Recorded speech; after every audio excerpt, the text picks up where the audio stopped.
Hello, good morning mga kapatid, kumusta?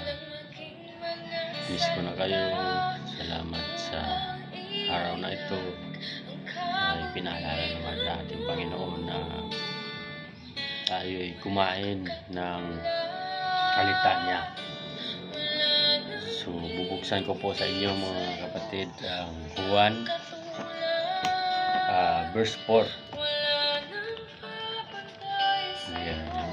So, saglit lang po tayo. Basahin lang natin yung makukuha natin. So, 1:4 verse 13 dito. 1:4 verse 13.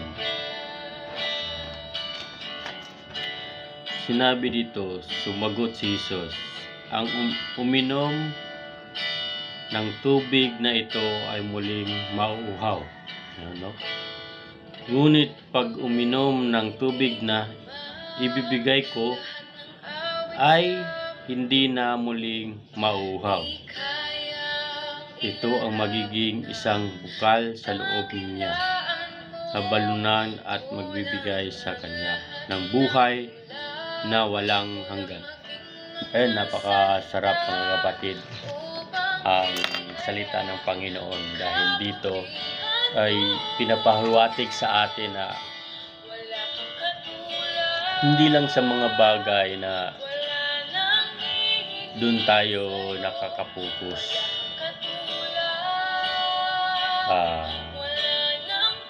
Sa pera, sa mga gamit, sa mga trabaho natin lagi na ginagawa, kailangan din natin uminom ng salita ng Panginoon.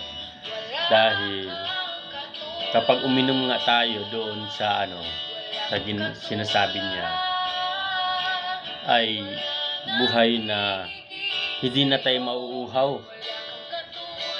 Lagi na tayo anuman ang mga problema, anuman ang mga pagsubok, ay hindi na masyadong masaktan tayo. Diba?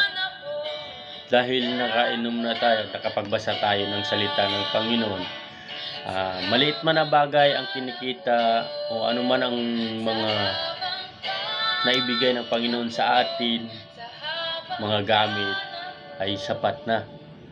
Yun ang pinapahiwatig dito ng Panginoon. Na kailangan sa mga nag-achieve na kuha natin mga gamit or mga pera at mga pagkain,